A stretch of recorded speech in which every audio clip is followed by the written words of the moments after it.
Pois bem, galera, é um prazerzaço estar ao lado de vocês, falando agora sobre a potencial consciência da ilicitude dentro da culpabilidade. Galera, quando eu falo sobre potencial consciência da ilicitude, eu falo sobre, e eu quero que vocês gravem essa informaçãozinha na cachola de vocês, sobre o elemento intelectual da culpabilidade.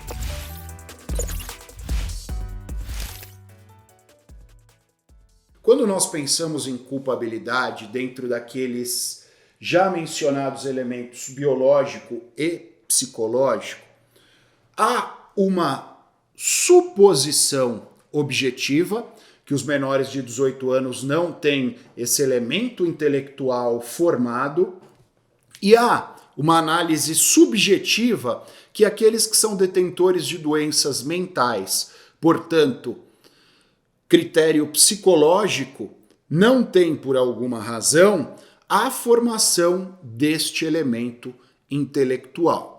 Quando nós falamos sobre culpabilidade, especialmente sobre potencial consciência da ilicitude, nós bebemos muito da fonte da medicina legal, porque é a medicina quem nos dará os parâmetros necessários para nós determinarmos se aquela pessoa tinha formado aquele elemento intelectual ou não tinha formado aquele elemento intelectual. E quando há o elemento intelectual, ou quando há a ausência do elemento intelectual, nós vamos determinar se ele tinha a possibilidade de entender o caráter ilícito daquela conduta por si perpetrada e de determinar-se de acordo com esse entendimento. Se a medicina legal disser que ele não tinha capacidade de entender o caráter ilícito daquela conduta, dentro das regras do artigo 26, que é bipartido,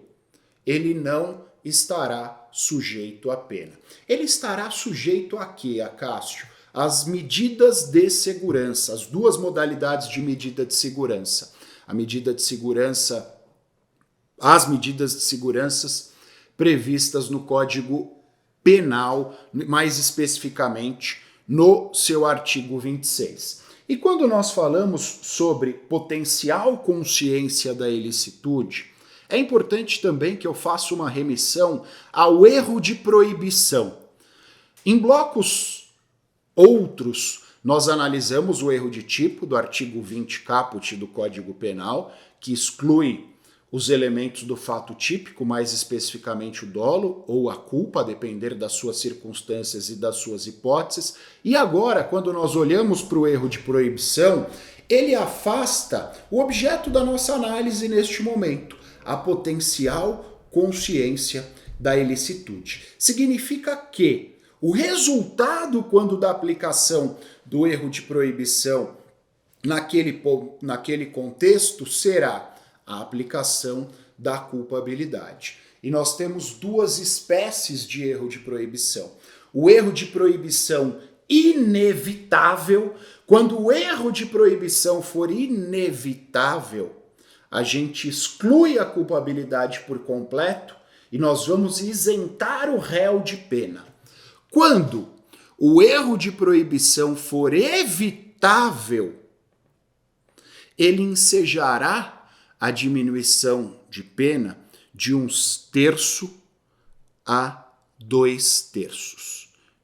Aliás, de 1/6 a 2/3. Ou seja, quando no contexto ele não era capaz de entender o caráter ilícito do fato, ele, no contexto em que ele foi criado, e o grande exemplo que a gente tem é um crime de dano. Na Grécia, as pessoas, para celebrarem aquela refeição, quebram os pratos.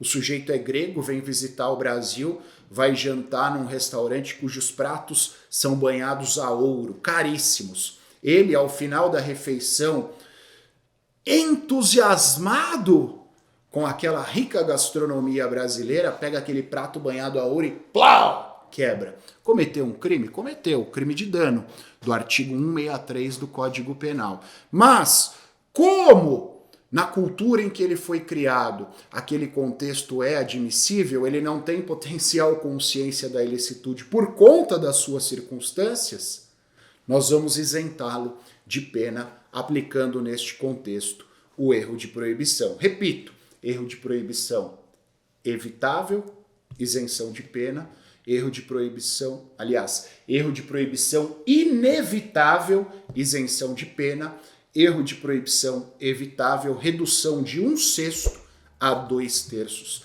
a depender das circunstâncias. Tranquilo, galera? Foi um prazerzaço estar ao lado de vocês. Valeu, abraços, tchau!